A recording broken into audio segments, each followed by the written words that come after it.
Boa noite. Sejam bem-vindos à nossa casa, essa casa que acolhe, que orienta, que seca as lágrimas, que nos auxilia e que nos ensina. Sejam bem-vindos. Tentemos permanecer com a melhor sintonia para aproveitarmos essa acolhida que os espíritos benfazejos nos fazem essa noite. Então vamos sintonizar com o plano maior, elevando o nosso pensamento a Deus, a Jesus. E a nossa prece vai ser um pequeno trecho do Evangelho segundo o Espiritismo, capítulo 5º, que é o capítulo Bem-aventurados os aflitos. Quando vos advenha uma causa de sofrimento ou de contrariedade, sobreponde-vos a ela, e quando houverdes conseguido dominar os ímpetos da impaciência, da cólera ou do desespero, dizei de vós para convosco, cheio de justa satisfação: fui o mais forte. Bem-aventurados os aflitos pode então traduzir-se assim: bem-aventurados os que têm a ocasião de provar a sua fé, sua firmeza, sua perseverança e sua submissão à vontade de Deus, porque terão centuplicada a alegria que lhes falta na terra, porque depois do labor virá o repouso. Lacordaire, Havre, 1863. Que assim seja. Que assim seja. Hoje a exposição doutrinária, ela vai ser um pouco diferente, porque eu apenas organizei de maneira, para não ficar chato ler aqui para vocês, trechos que eu separei desse livrinho Coragem. Tá? Então, quem vai fazer a palestra hoje são Espíritos Diversos, pela psicografia do Francisco Cândido Xavier, através desse livrinho Coragem. O que significa, então, a palavra resignação? Aceitação, ato de se conformar, aceitação dos sofrimentos, submissão à vontade de alguém, Deus, desistência de um cargo, ou seria uma forma de obediência? Quem já não ouviu a frase obedece quem tem juízo porque tem alguém que pode mandar? Mas na verdade a obediência, a gente segue leis e regras baseados numa racionalidade diante daquilo que a gente precisa seguir. E resignação seria um consentimento, já que a obediência é um consentimento da razão, a resignação seria um consentimento do coração. E quem de nós já não passou por dores extremas, físicas ou psíquicas, atribulações de toda a ordem, ou dificuldades materiais, que eu acho até que nem vale a pena a gente repetir as nossas, porque, por exemplo, eu tenho uma conhecida que ela diz assim: eu ganho pouco, mas eu sou muito feliz, porque eu consigo fazer tudo o que eu quero. Mas ela faz assim, ela atrasa a conta de luz para poder pagar a conta de água. Aí quando está na iminência de cortar a conta de luz, ela paga de luz, atrasa de água para poder pagar do supermercado. E ela vai nesse jogo de cintura, ou cortar, para não cortar água, não cortar a luz, ela vai atrasando, né? Para poder aquele salário que ela tem, deixar ela fazer as coisas. E ela sempre diz que está muito feliz. Quem já não passou por separações conjugais extremamente doloridas ou litigiosas, que causam um sofrimento atroz, ou a perda de entes queridos por infecções como o Covid, ou por uma doença cardiovascular, ou uma doença neoplásica, que é um sofrimento prolongado, extremamente dolorido, né? Ou a perda de entes queridos de forma violenta, então você recebe um telefonema dizendo que o seu filho estava de moto e sofreu um acidente e está morto no DML. Ou recebeu um telefonema que houve um acidente de carro, ou que alguém se suicidou. E imaginem a dor de chegar em casa, abrir a porta e se deparar com um ente querido que tirou a própria vida. É uma dor muito grande. E aí, quando a gente diz assim, as dores, as dificuldades, os problemas, as doenças fazem parte desse nosso mundo, que é um mundo de dor e sofrimento, que é um planeta de expiação e provas. Mas eu não queria que fosse assim.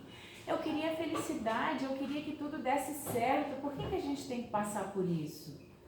Porque nós somos habitantes de um condomínio que ainda as dores e as dificuldades imperam.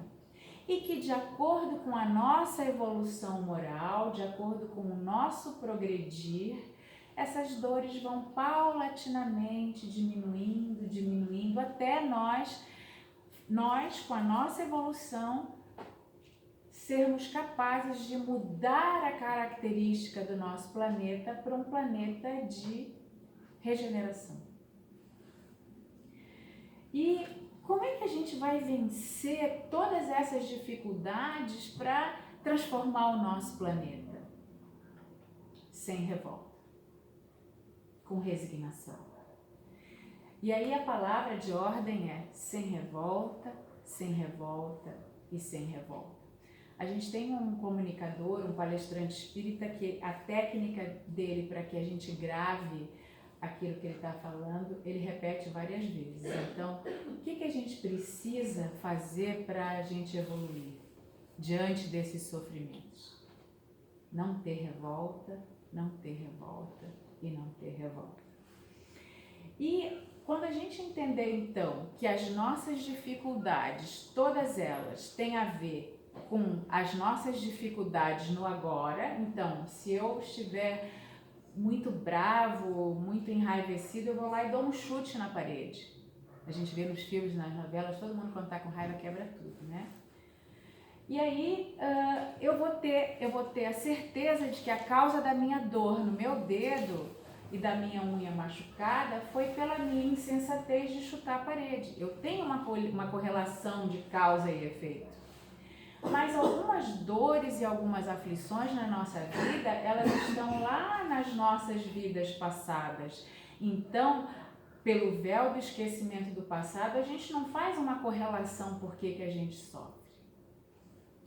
Mas quando nós entendermos que a reencarnação é uma escola bendita, maravilhosa que Deus nos proporcionou, a gente vai atingir passo a passo, reencarnação após reencarnação, essa evolução. Mas aí a dor, às vezes, é tão desesperada, é tão difícil que eu não consigo, mesmo sabendo de tudo isso, eu não consigo, eu vou sempre me questionar, mas por que comigo? Por que agora? Por que eu mereço? Por que eu estou merecendo isso? O que eu fiz? Né? E aí é aquele momento em que a gente não se conforma, que a gente esquece da resignação e que a gente se revolta.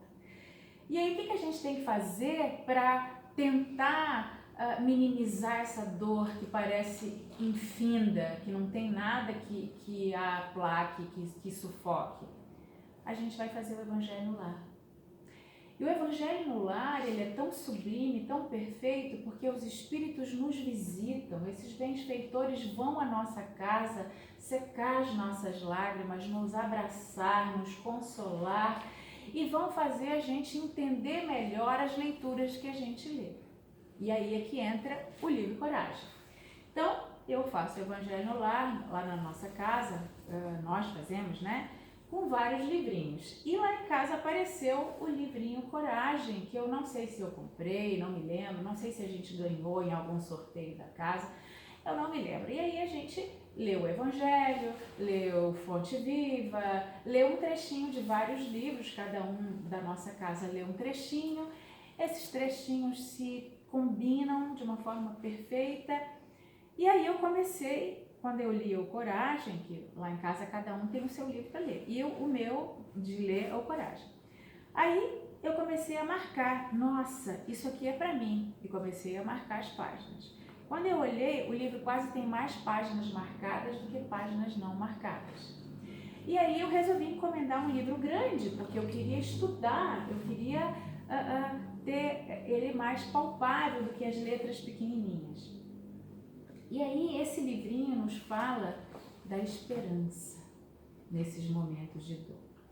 E aí, no capítulo Nunca Sem Esperança, pelo espírito Meimei, já que são vários espíritos que Chico Xavier psicografou sobre mensagens de encorajamento, Meimei diz assim: sejam quais forem as aflições e problemas que te atingem a estrada, confie em Deus.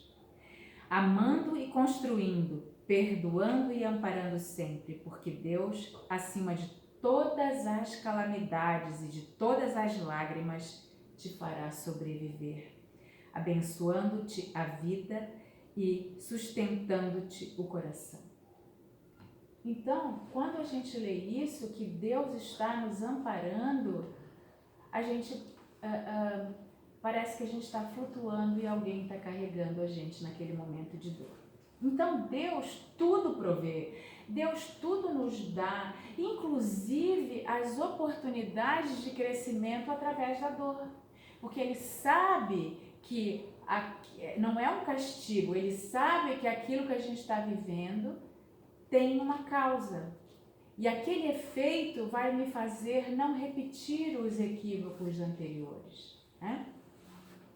Ele nos alimenta, ele coloca as oportunidades na nossa frente.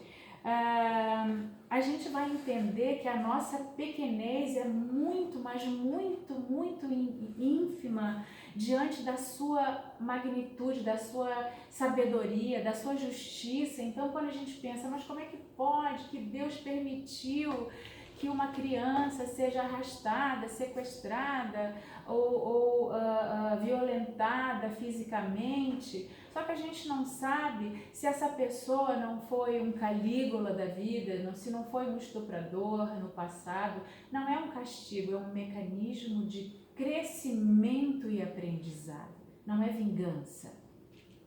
Porque é muito fácil a teoria, então a gente precisa de situações que dizem: nossa, eu fiz uma coisa tão absurda, eu preciso aprender. Claro que a gente não lembra das coisas absurdas que a gente fez e por isso Deus nos deu a bênção do esquecimento do passado. Então, quando a gente tem essa presença constante, essa certeza que Deus nos guia, que a nossa vida é uma engrenagem, não é uma engrenagem, são multi-engrenagens perfeitas e que nada sai do lugar, uma encaixa na outra, a gente vai conseguir se resignar-se diante das dificuldades. E aí, na citação 2, que é o capítulo 16, eu amo post-its, pessoas, amo post-its, ele ajuda a gente. O capítulo é Se crê em Deus. Se crês em Deus, em lugar nenhum experimentarás a solidão ou a tristeza, porque te observarás em ligação constante com todo o universo, reconhecendo que laços de amor e de esperança te identificam com todas as criaturas.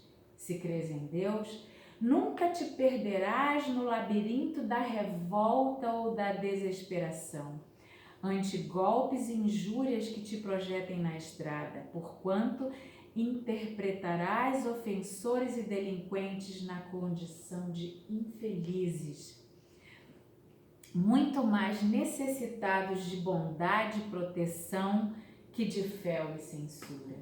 Então, claro que a gente vai ter muitos e muitos momentos em que a gente vai dizer assim: eu não aguento mais, eu não quero continuar, eu quero desaparecer, eu quero sumir. E muitas vezes o suicídio é por esse caminho, porque a pessoa não tem Deus dentro dela, ou está, mesmo que tenha Deus dentro dela, está passando por momentos tão angustiantes, e aí entram as drogas, os vícios, e a potencialização dessa dor pelos espíritos obsessores.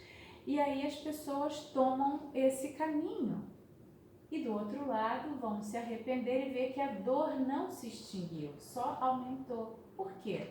Porque agora, somado à dor da decepção que nada mudou, porque ele continua triste, ele continua se sentindo mal da mesma maneira, agora existe a dor dos sobreviventes, que chegam até ele e que demoram muito tempo até ele se reerguer. Por isso que a prece daqueles que ficam e a certeza de que um dia as coisas vão melhorar, tanto para nós que ficamos, para quem retorna ao plano espiritual na condição de suicida, a prece é o bálsamo benigno, é a água fria na queimadura, é o analgésico na dor. A prece é extremamente importante.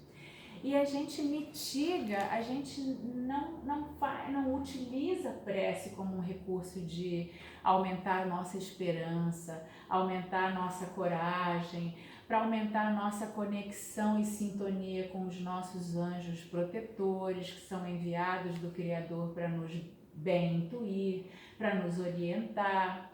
Então, a prece é um recurso que a gente tem que fazer toda hora. Então, se eu tenho uma pilha de roupa para lavar, ainda bem que eu tenho água. A minha máquina de lavar estragou, mas é diferente de eu não ter nem roupa para lavar ou morar num colchão sujo debaixo de uma marquise. Cada vez que eu vou reclamar do frio, eu não curto muito frio, até parei de dizer não suporto, eu agora digo eu não curto frio, né, para diminuir o peso dos casacos, né? Eu fico pensando, eu não posso reclamar do frio, porque tem gente dormindo debaixo de uma marquise, na chuva. Então, cada vez que eu vou reclamar do frio, eu para. Você tem roupa para vestir, tem um cobertor quentinho, não reclama. E aí, a prece é assim, a prece eu vou agradecer pela roupa que eu tenho, pelo frio porque eu tenho agasalho, pela louça que eu tenho que lavar porque tem comida para sujar aquela louça, né? Eu falo isso toda vez para minha filha quando ela fica com preguiça de lavar a louça. Agradece, tem água e tem comida, né? E assim é a nossa vida. A prece a gente tem que agradecer. Eu estou caminhando lá desanimada e eu vejo uma flor microscópica lá que está brotando entre um paralelepípedo e outro. E quando eu me aproximo, eu cansei de fazer isso. Uma florzinha mínima, aí eu tirava uma foto e ampliava, aquela coisinha de 1 centímetro, tinha várias camadas, várias partes. Isso é a presença magnífica de Deus e que nos deu a oportunidade de enxergar. Alguém já reclamou do sabiá cantando às 4 horas da manhã? Já, né? Cada vez que eu escuto, eu digo, ai, queria dormir mais um pouquinho, mas muito obrigada, meu Deus, que eu posso ouvir essa maravilha. Isso é prece, isso é estar em sintonia. E a gente, às vezes, não utiliza esse recurso todo dia. E aí, quando a gente estiver desanimado, cansado, lá no capítulo 20, Meimei, de novo, diz esmorecer nunca. E aí ela diz desta forma: detente a pensar nisto e nunca esmoreças. Ainda que os imperativos da experiência humana te hajam arrojado de luminosas eminências do serviço aos degraus mais obscuros do recomeço, mergulha o próprio coração nas fontes da esperança e rejubila-te, porque Deus te dotou com o divino privilégio de trabalhar e auxiliar. Quando a gente trabalha, e a gente trabalha não em prol de nós mesmos, mas em prol do próximo, a gente cresce. E aquela dor que parece enorme, ela diminui. Quando eu falei para vocês receber um telefonema, olha, eu estou ligando para a senhora porque o seu filho sofreu um acidente e eu preciso que a senhora vá identificar o corpo. Já pensou em receber esse telefonema? E aí, quando a gente trabalha, a gente nos reergue, e aí essa pessoa que recebeu o telefonema é minha amiga. e ela trabalha como cabeleireira, e na véspera de um dia de muito trabalho, porque ela ia arrumar a noiva, as madrinhas, a mãe da noiva, a todas as pessoas próximas da família, ela ia trabalhar das 8 às 6 da tarde, direto, para arrumar todas essas pessoas para um casamento. Como que ela ia encaixar 8, 10 pessoas de uma hora para outra? Ela disse, elas não vão conseguir, a noiva não merece sofrer a minha dor. Ela foi trabalhar. Ela foi trabalhar. E ela trabalhou, aí ela só parou de trabalhar no dia do funeral do filho. E ela trabalhou tanto que ela diz assim, depois de muitos anos, o que me salvou foi o trabalho. Claro que o trabalho era a subsistência financeira dela, mas enquanto ela trabalhou, ela ajudou outras pessoas e ela cuidou da sua dor, sem revolta. Nenhum momento eu vi essa minha amiga revoltada. E aí, na página 81, no capítulo 27, que é o capítulo Ajuda-te Hoje, que o espírito é o André Luiz, ele diz assim: sim, nas leis da reencarnação, quase todos nós, os filhos da Terra, temos o passado a resgatar, o presente a viver e o futuro a construir. Lembremos-nos assim de que, nas concessões da providência divina, o nosso mais precioso lugar de trabalho chama-se aqui. E o nosso melhor tempo chama-se agora. É um sacudão isso, né? Detenhamos-nos por isso na importância das horas de hoje. Ontem perturbação, hoje equilíbrio. Ontem o poder transviado, hoje a subalternidade edificante. Ontem a ostentação, hoje o anonimato. Ontem a incompreensão, hoje o entendimento. Ontem o desperdício, hoje a parcimônia. Ontem a ociosidade, hoje a diligência. Ontem a sombra, hoje a luz. Ontem o arrependimento, hoje a reconstrução.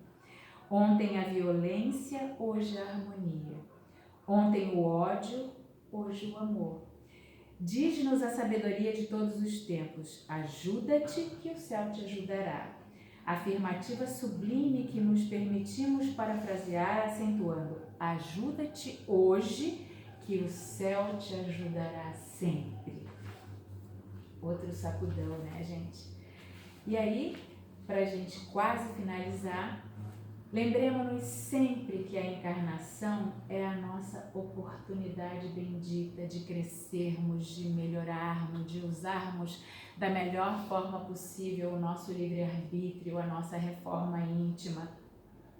E que tudo isso que acontece conosco é um presente, é a certeza da misericórdia e do amor de Deus para conosco. E aí, lá no capítulo das provas, que é o capítulo 34, ele diz assim, Emmanuel, o Espírito: dificuldades e lutas semelham materiais didáticos na escola ou andaimes na construção. Amealhada cultura ou levantado o edifício, desaparecem uns e outros. Abençoemos, pois, as disciplinas e as provas com que a infinita sabedoria nos acrisolam as forças, enrijando-nos o caráter. A cada encarnação a gente se melhora. E aí, para finalizar, no capítulo O que Importa, Emmanuel nos diz: o que importa? Importa nos agasalhemos na paciência, que nos apliquemos a desculpa incondicional, que nos resguardemos na humildade, observando que só temos e conseguimos aquilo que a divina providência nos empreste ou nos permita realizar, que nos cabe responder ao mal com o bem, sejam como sejam as circunstâncias. Importa e que devemos aceitar a verdade de que cada coração permanece no lugar em que se coloca e que por isso mesmo devemos, acima de tudo, conservar a consciência tranquila, trabalhar sempre, abençoar a todos, procurando reconhecer que todos somos de Deus e todos estamos em Deus, cujas leis nos julgarão a todos, amanhã e sempre, segundo as nossas próprias obras. Já vontade de chorar, né? Então, esse livrinho foi ele que fez a palestra hoje. Esse livrinho que caiu lá no meu evangelho, não sei como, mas com certeza foi a providência divina e eu recomendo. Então, que os médiuns, para que a gente finalize essa maravilhosa noite de hoje, com essa mensagem maravilhosa desses espíritos benfazejos, que os médiuns se coloquem em posição para que realizemos o nosso passe coletivo, agradecendo a Deus a oportunidade da vida, a oportunidade da escola reencarnação, a oportunidade de estarmos juntos nas nossas casas, no nosso ambiente de trabalho, aqui na casa espírita, recebendo todas essas bênçãos que o Pai, que o Criador nos oferece para nos melhorarmos e crescermos. Obrigada então a esses espíritos benfazejos que facilitaram o nosso entendimento, que me ajudaram a escolher esse livro tão lindo para a realização dessa exposição. Agradecendo ao departamento das palestras que nos oportunizou a escolha própria do tema da noite de hoje e que sejamos resignados, porque estamos no lugar certo, na hora certa e o tempo é agora. Muito obrigada e que a paz do Mestre Jesus nos acompanhe hoje e sempre. E que assim seja. Uma boa noite a todos.